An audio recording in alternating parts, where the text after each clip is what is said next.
Welcome to another podcast. In this episode, we're going to be taking a look at counting problems once again, although this time, instead of unions like the last video, we're going to be looking at counting problems that involve complements and the complement law. The key phrase here that you need to be aware of in both of these problems is the phrase "at least one." When you see that phrase in a counting problem, your head should immediately center on the idea of complements. And let me explain why. Let's take this first example where, if you watched the video involving unions, we looked at two very similar word problems. I've changed them slightly for this video. So if I'm looking at strings of length 8 that have at least one zero, then what are the possible cases there? At least one zero would mean one zero, or two zeros, or three zeros, or 4, or 5, or 6, or 7, or 8. All of those fit the criteria of at least one. If you're keeping track, that's 8 separate cases that I would have to count, give them each a set, A, B, C, D, all the way up. And if you notice the word I was using between each of those, it was or. Has one zero or two zeros or three zeros. So if I don't use complement law, for a problem like example 1, I've got to do 8 unions. Well, actually it'd be 7 unions, but I'd have 8 sets and 7 union operations to do. That would be a disaster. That would be extremely difficult to try to sort through. But luckily the complement law is very easily applied in this case. Let me explain what the complement law is. So when you're working with the complement law basically says, if I know the size of my universal set and I know what I'm looking for is the set A, then the universal set minus the set A complement is the set A that I'm looking for. Remember the notation A with the little prime stands for not A. In other words, it's everything in U but outside of A, if you want to think of it in terms of a Venn diagram. So this is the complement law. It's just this basic law that says if I take the set U and I throw away the things that aren't in A, then the only things left are the things in A. Now, what's interesting about this particular law is it's basically an algebraic equation here, and so there's 3 pieces to the equation. If I have at any point 2 of the 3, then I can solve for the third one. And so let's look at it in terms of this problem. If you were watching the last video, we calculated that the size of the universal set for this problem was 256. Just to sort of recap your memory, there's 2 choices for each blank and there's 8 blanks. So that was where the 256 comes from. The size of the set A, well, if I let the 8-bit strings having at least 1, if I call that my set A, then this is what I'm looking for, but it's hard, like I just got through saying. So instead, I'm going to focus on the complement of this set.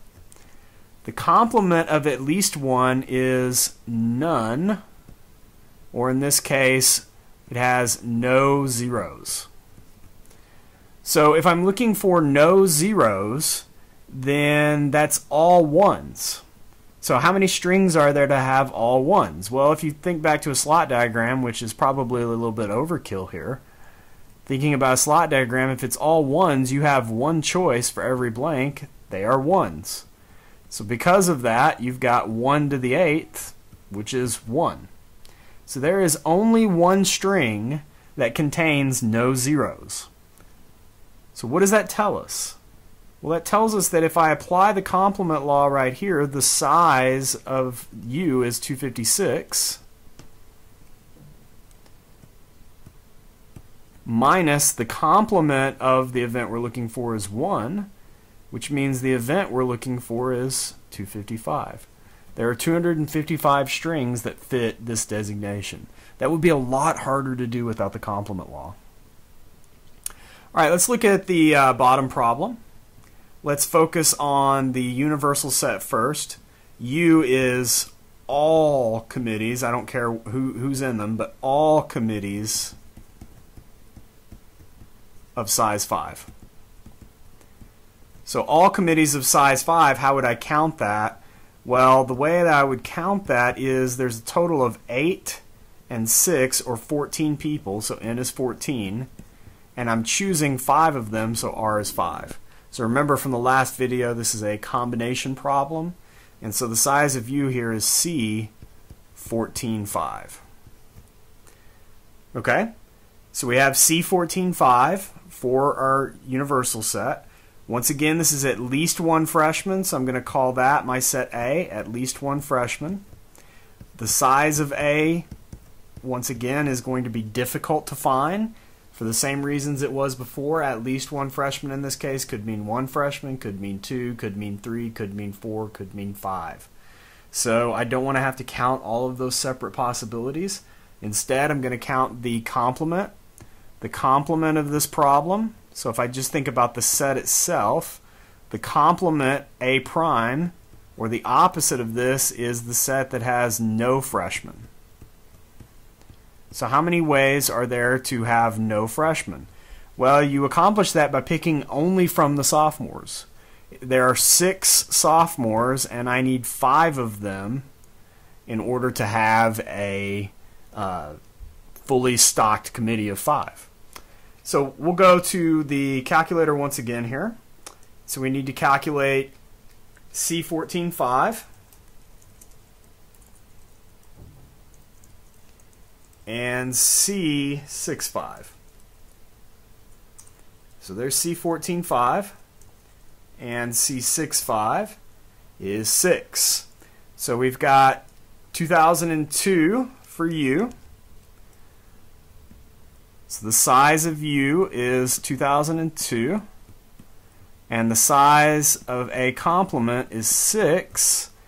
That means the size of A is 2002 minus 6, or 1996. Not the year, the number. So there are 1,996 possible committees for this example. Notice that when I wrote the numbers this way, the formula I'm using here is the size of A is the size of U minus A complement.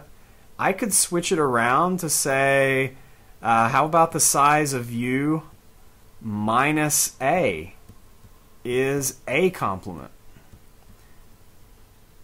So you need to get used to using both forms of the complement law, the form that I have boxed up top, as well as this form here. And then there's one more form to add to that. If I rearrange it one more time and solve for U, then I have the size of U is equal to the size of A plus its complement.